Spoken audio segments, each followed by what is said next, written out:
Hello.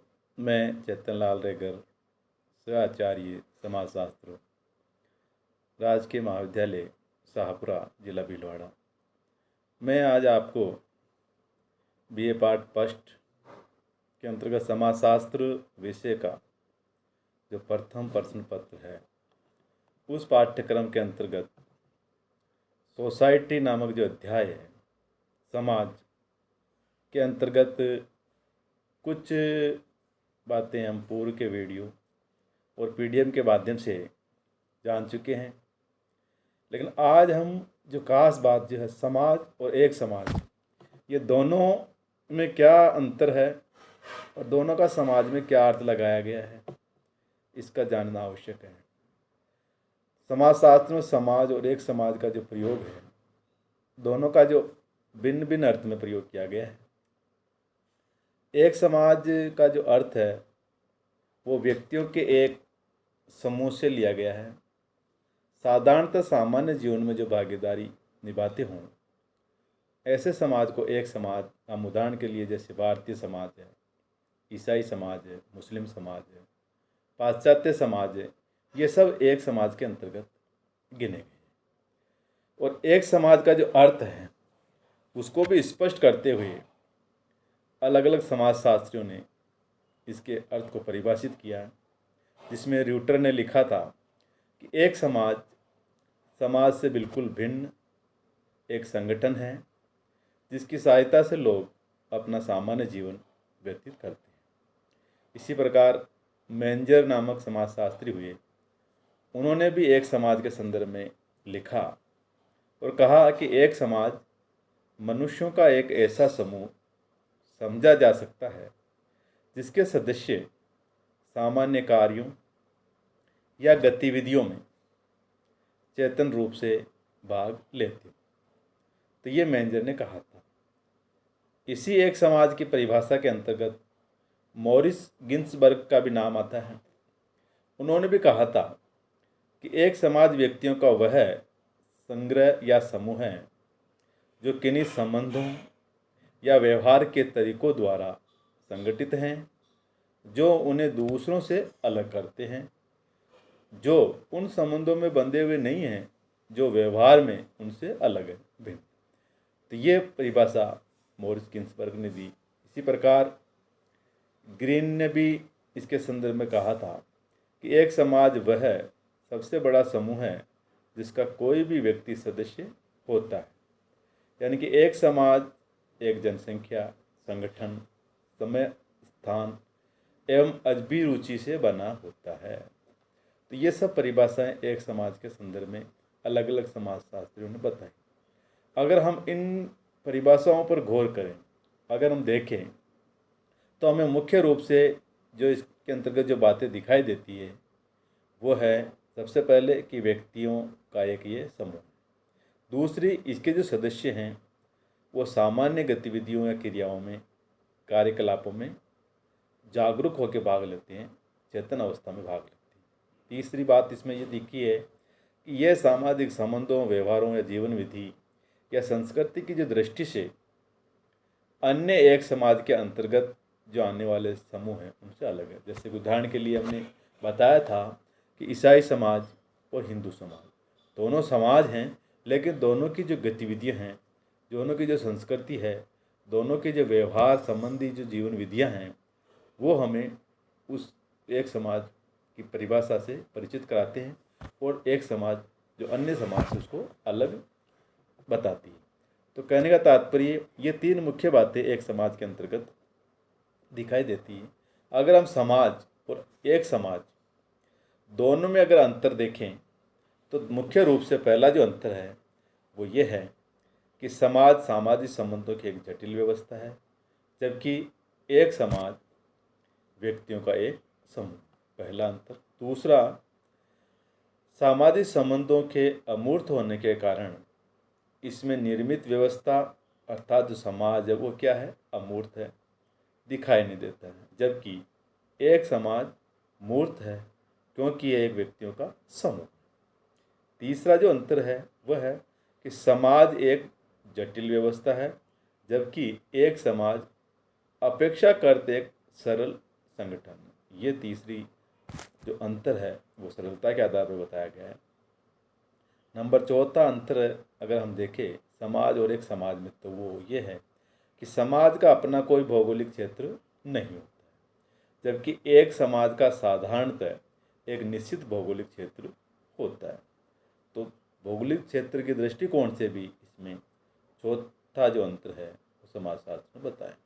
पांचवा अगर अंतर देखें तो समाज के अंतर्गत सामाजिक संबंधों में जो बंधे व्यक्ति का जो उत्तरदायित्व है वो असीमित होता है, जबकि एक समाज में जो व्यक्ति है उसका जो दायित्व है वो सीमित होता है। तो दायित्व सीमित और असीमितता के आधार पर इसमें पांचवा अंतर बताया गया। नंबर 6, समाज में विभिन्न व्यक्तियों के व्यवहारों एवं संस्कृतियों में काफ़ी भिन्नता देखने को मिलती है, जबकि एक समाज में इसमें काफ़ी समानता देखी जा सकती है। तो ये उनकी जो दिखाई देने वाली जो संस्कृतियाँ हैं उसमें भी व्यवहार हैं या पनोवर्तियाँ हैं, उनमें अंतर भिन्नता के आधार पर बताया गया। नंबर 7, समाज शब्द का जो प्रयोग है विस्तृत अर्थों में किया जाता है, जिसमें विश्व के सभी समाज आ जाते हैं, जबकि एक समाज शब्द का जो प्रयोग है सीमित एवं एक विशिष्ट समाज के लिए इसका प्रयोग किया गया है। तो ये दोनों जो है विभाजन जो किया गया है विशिष्टता के आधार पर उसके अर्थ को लिया गया है, ये अंतर। नंबर 8 और अंतिम जो अंतर है एक समाज और समाज में, वो ये है कि समाज की जिस संरचना में सामान्यतः एक लंबे समय तक कोई परिवर्तन नहीं होता है, जबकि एक समाज में सदस्यों की बदलती हुई आवश्यकताओं को ध्यान में रखते हुए उसमें शीघ्र परिवर्तन होते हैं। तो इस प्रकार से ये 8 अंतर हम समाज और एक समाज के अंतर्गत देख सकते हैं।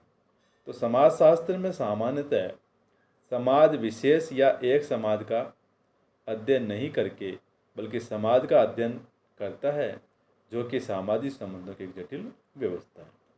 अब बात आती है मानव समाज और पशु समाज।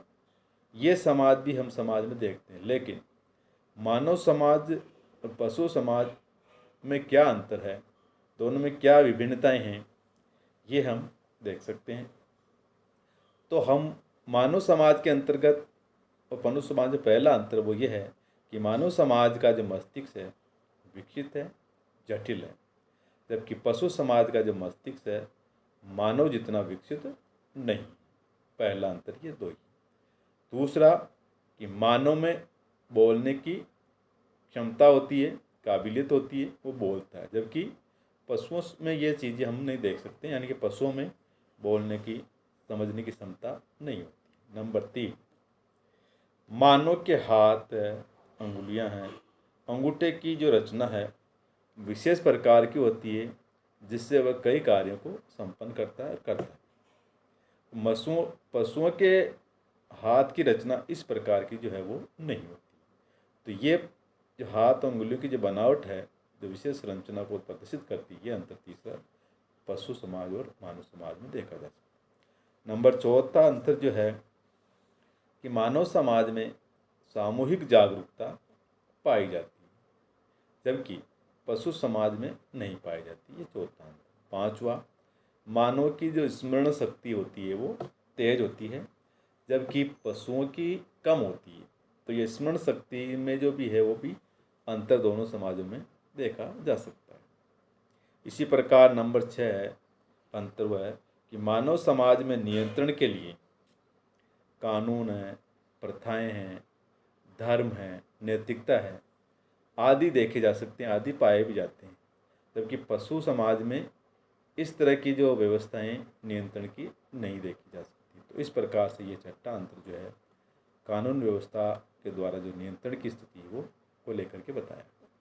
नंबर 7 वह है कि मानव समाज के सदस्यों में परस्पर सहयोग और संगठन देखा जा सकता है, जबकि पशु समाज में ये सब नहीं के बराबर देखा जा सकता है। इसी प्रकार नंबर 8वां जो अंतर है मानव समाज पशु समाज में वो ये है कि मानव समाज के पास क्या है, संस्कृति है, कल्चर है, जबकि पशु समाज के पास ये संस्कृति नहीं। तो संस्कृति को लेकर भी दोनों समाज में अंतर है। नंबर 9, मानव समाज के पास अपनी एक भाषा है, लैंग्वेज है, जिसका प्रयोग वह समाज में रहकर के व्यक्ति करता है, जबकि पशु समाज के पास ऐसी कोई भाषा नहीं होती।